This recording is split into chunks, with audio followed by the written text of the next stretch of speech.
Founder Friday, and we're talking about skills-based hiring, which is our favorite topic. Using the round QR code behind me, you can download our 5 tips to skills-based hiring. This week, we talk about the first step in implementing a change. And really, any change is the intent to change. It's January 19th, and by now, on average, most people have given up on their New Year's resolutions. Why? Because the intent to change was never really there.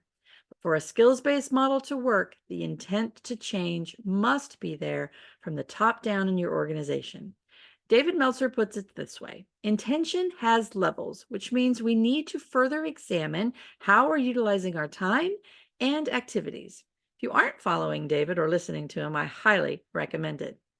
On our 5 tips under intent to change is an article, a link to a SHRM article. In that article, the SHRM Foundation president states, while most employers agree skills-based hiring is valuable, few employers have made changes to their practices.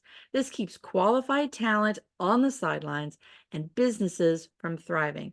Even worse, the talent employers are missing are people from historically underrepresented and untapped groups. Now, we know here at Talents Ascend that the people who are being overlooked and filtered out definitely have the skills a business needs.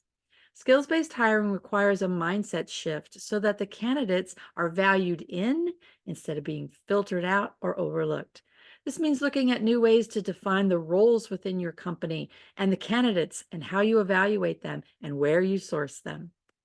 Your intent to change must start not only with acknowledging the benefits to your business or your organization, but taking action to look at your organization and understand the skills needed for success. Not just the jobs to be completed, but what skills does a person need to succeed in accomplishing the job?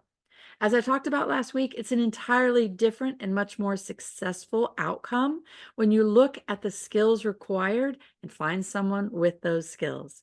Businesses must shift from looking for someone who says they've done the task before on a curated resume to finding someone who absolutely has the skills. Remember, just because I've said I've done a task before doesn't make me good at it.